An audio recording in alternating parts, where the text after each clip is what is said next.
Hookah centres మీద మీ action okay sir.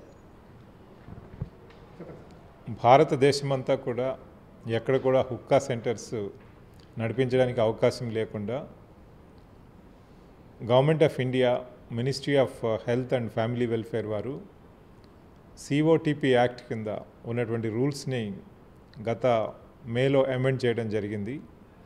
ఈ new rules ప్రకారము హోటల్లో కానీ రెస్టారెంట్లో కానీ ఎయిర్పోర్ట్లో కానీ డెసిగ్నేటెడ్ ప్లేస్ ఫర్ స్మోకింగ్ ఏదైతే ఉందో అక్కడ ఎట్టి పరిస్థితుల్లో ఎలాంటి సర్వీస్ కూడా ప్రొవైడ్ చేయకూడదు అని చెప్పేసి ఈ రూల్స్ చాలా క్లియర్గా చెప్పడం జరుగుతున్నది.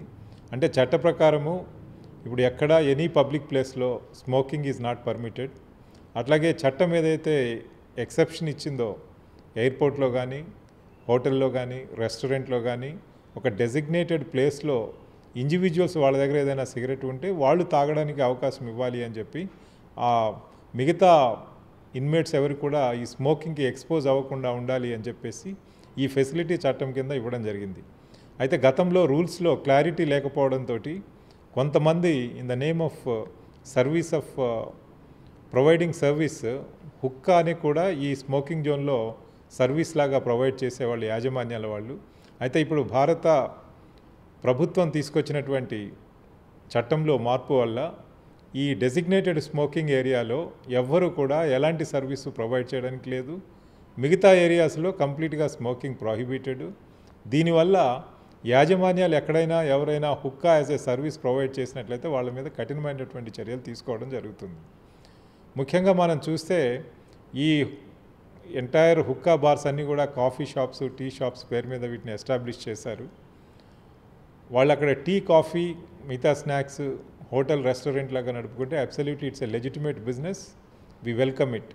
కానీ in the name of these coffee shops ఎవరైనా హుక్కా ప్రొవైడ్ చేయడానికి ప్రయత్నం చేస్తే మాత్రం కఠినమైనటువంటి చర్యలు తీసుకోవడం జరుగుతుంది. ఇంకోటి మనం పిల్లల భవిష్యత్తు చూసినట్లయితే చాలామంది చిల్డ్రన్ ఈ school going children college going children వీళ్ళంతా కూడా యూనిఫామ్లోనే ఈ హుక్కా సెంటర్స్కి వచ్చి స్మోకింగ్ హ్యాబిచువేట్ అవ్వడం ద్వారా అది కాలక్రమేణా ఒక హ్యాబిట్గా ఫామ్ అయిపోయి తద్వారా ఒక క్రానిక్ స్మోకర్స్గా మారిపోవడము, అదేవిధంగా మిగతా వివిధ బ్యాడ్ హ్యాబిట్స్లోకి వాళ్ళు వెళ్ళడానికి అవకాశం ఉంటుంది. కాబట్టి మన చట్టం ఏదైతే నిరోధించిందో స్మోకింగ్ ఇన్ పబ్లిక్ ప్లేసెస్ కంప్లీట్గా ప్రొహిబిట్ చేసిందో దాన్ని అమలు చేయాల్సిన బాధ్యత పోలీస్ శాఖ పైన ఉంది. కాబట్టి దీన్ని కఠినంగా ఈ న్యూ గైడ్లైన్స్ న్యూ రూల్స్ని అమలు చేయాలి అని చెప్పి అందరూ ఎస్హెచ్ఓస్కి డివిజనల్ ఏసీపీస్ జోనల్ డీసీపీస్కి చెప్పడం జరిగింది. ఎక్కడైనా ఎవరైనా దీన్ని అతిక్రమిస్తే చట్ట ప్రకారము కఠినమైనటువంటి చర్యలు తీసుకోవాలని వాళ్లకు ఆదేశాలు ఇవ్వడం జరిగింది.